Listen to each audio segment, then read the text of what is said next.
Hello दोस्तों, कैसे हैं आप सब। हमने चैप्टर 1 कवर कर लिया है पिछले वीडियोस में और आज हम पढ़ेंगे product planning and development chapter 2। तो हम ये शुरू कर रहे हैं। हम इसे भी कुछ 2 से 3 पार्ट्स में पढ़ेंगे। तो पहली चीज़ है, यहाँ पे हमें पढ़नी क्या है, प्रोडक्ट। तो जैसा कि हम यहाँ पे देख पा रहे हैं, कोटलर का कहना है कि हर वो चीज़ जो कि मार्केट का अटेंशन एक्वायर करे और कंजम्पशन के लिए बहुत अच्छी, मतलब कस्टमर नीड्स को सेटिस्फाई कर दे, वो एक प्रोडक्ट है। और स्टैंटन कहते हैं कि एक टेंजिबल और intangible a product is a set of complex of tangible and intangible attributes. यानी टेंजिबल और इनटेंजिबल एट्रीब्यूट्स के मतलब दोनों मिला के कह सकते हैं। यानी कि ज़रूरी नहीं कि वो टेंजिबल हो, इनटेंजिबल भी हो सकती है, गुड्स भी हो सकता है, सर्विसेज भी हो सकता है। और यहाँ पे और भी स्टैंटन एक डेफिनेशन दिए हैं, एक एल्डरसन डेफिनेशन दिए हैं। ये थोड़ा लगता है ब्लर हो गया है पेज, ठीक है। तो हर वो चीज़ जिसे बेचा जा सके, जो कि कस्टमर के सेटिस्फैक्शन को बढ़ाए और जो एक मनी के बदले बेची जा सके ऑब्वियसली, तो वो एक प्रोडक्ट है।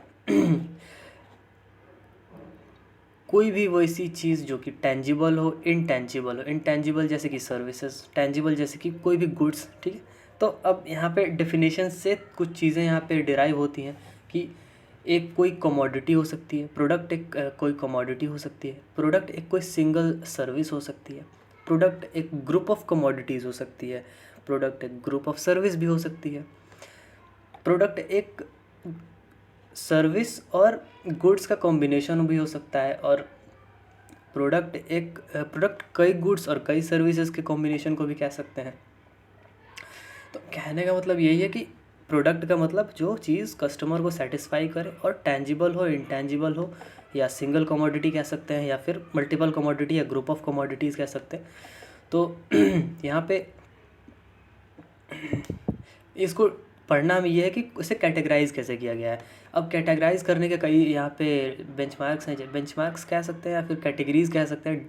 ड्यूरेबिलिटी है और स्टेटस है, ठीक है। तो हम यहाँ पे पढ़ेंगे क्लासिफिकेशन ऑफ प्रोडक्ट्स। ये वही चीज़ें लिखी गई हैं जो एग्जाम्पल के रूप में, वही एक ही बात यहाँ पे भी है, यहाँ पे भी है।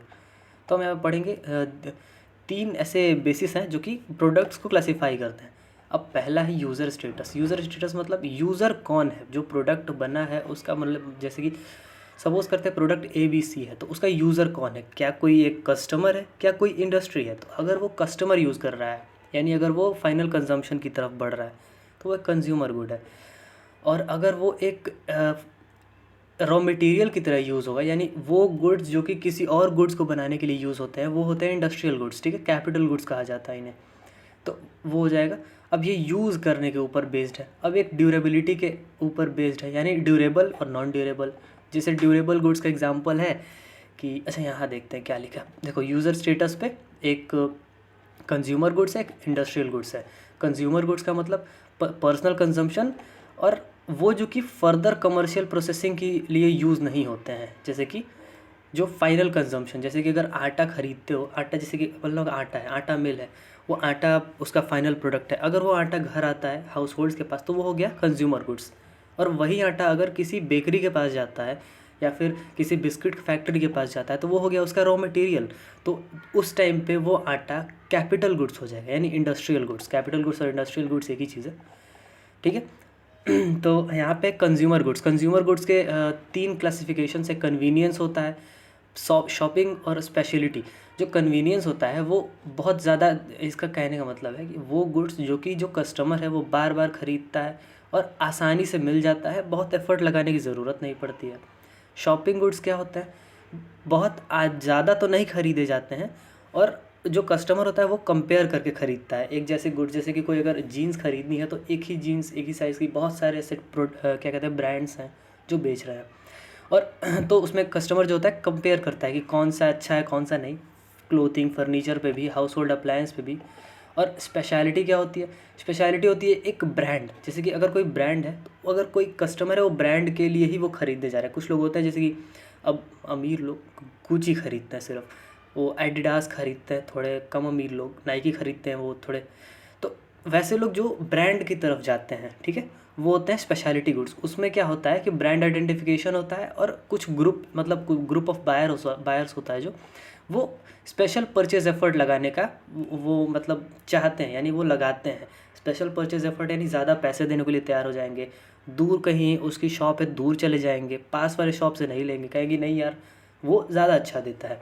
जैसे कि कोई सीडान का जो लग्जरी कार्स हो गई, डिज़ाइनर क्लोथ्स हो गए, डायमंड ज्वेलरी, ठीक है, बहुत सारे एग्जांपल्स हैं इसके। अब इंडस्ट्रियल गुड्स क्या होते हैं, वही जैसे कि फर्दर प्रोसेसिंग के लिए जिसका यूज़ होता है वो होते हैं इंडस्ट्रियल गुड्स।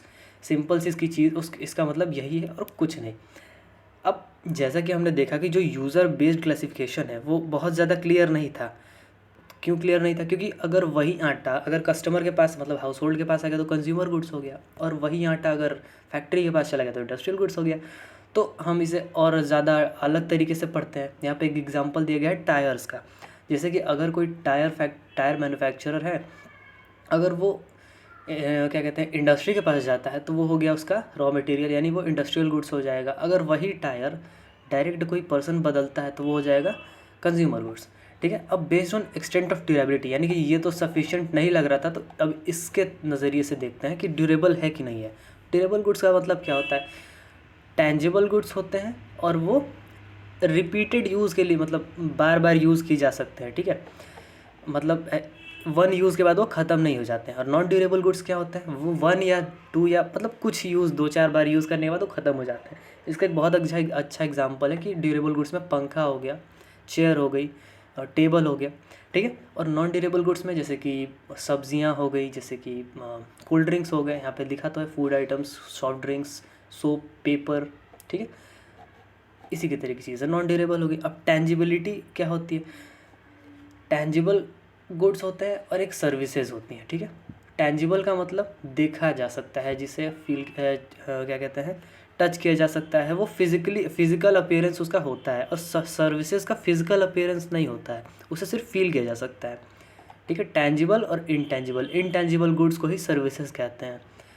तो फिलिप कोटलर कहते हैं कि a service is any act or performance that one party can offer to another. कि एक सर्विस कोई भी एक एक्ट होता है, कोई भी एक परफॉर्मेंस होता है जो कि एक इंसान दूसरे इंसान को देता है, जो कि इनटेंजिबल होता है और ओनरशिप ट्रांसफ़र नहीं होती है उसमें। क्योंकि वहाँ पे कोई गुड्स नहीं है तो वहाँ पे कोई ओनरशिप ट्रांसफ़र नहीं होती है, स्किल्स ट्रांसफ़र नहीं होते हैं, स्किल्स शेयर होती हैं, ठीक है।